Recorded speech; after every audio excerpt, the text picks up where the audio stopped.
Hello again. I've got another handful of suggestions about basic worship leading. This one is what to say or do at the beginning of a worship set, in between songs, at the beginning of an offering song, that kind of thing at the end of a worship set. Disclaimer, I'm a chicken, so I don't say a whole lot of anything, mostly because I'm just afraid of saying something stupid. That being said, my suggestion for you, which is what I would do as well, if I can ever remember to do this, is write out some things that I want to say. Might sound canned or scripted, but honestly, if you want to say something meaningful and without sounding like a total idiot when you get up there, just write it out for a while. After a while, you might get comfortable with saying a few things, and then after that, great. So, for example, what I almost always say without fail, even though I'd rather have variety in what I say, this is what I always end up saying, just so that I don't end up saying something stupid. And I mean it, even though it might sound scripted. Is at the beginning of the worship set, I say, "Good morning," and I might say, "Hey, how are you doing? It's a wonderful day," or "It's nice to see everybody," but then after that I say, "Please stand with us as we sing and praise and worship the Lord with song this morning." Something to that effect. It's pretty straightforward. Obviously you can personalize that, and then we play the songs. And before the offering song, I just say, "Now we're going to worship the Lord with our offerings this morning."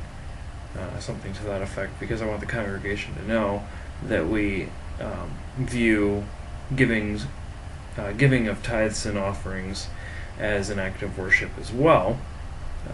And so I just say, let's continue to worship with our offerings. And then at the end, honestly, I just say, "Amen." You may be seated, or you may be seated, then amen. Or because, like I said, I'm a chicken. I've tried to do a prayer at the end of a worship set a handful of times, and that's fine. It worked out fine. But honestly, I really am just too nervous, which is probably hilarious. People that know me think that I'm cool as a cucumber in front of people, but I am not. I'm actually always nervous in front of people, no matter what it looks like. And the second thing is the question about transitions in between songs.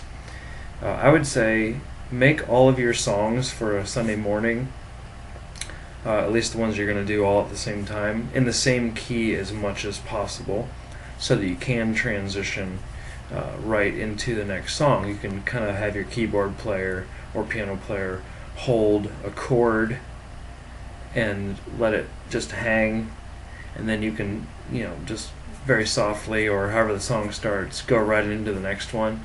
It's a nice little transition like that.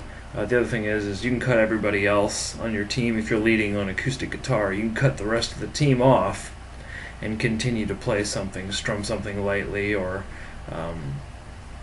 just kind of be artistic with it. That's a really neat way to make a transition in between a song.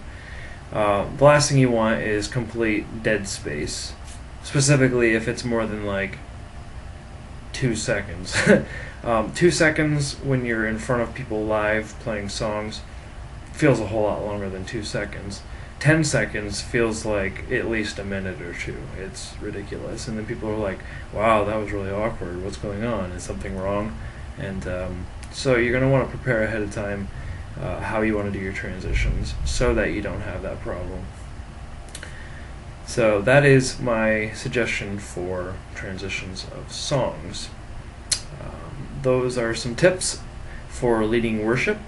I hope that has helped you. If you have any comments or suggestions or clarifications you would like, feel free to post it. Thanks. God bless.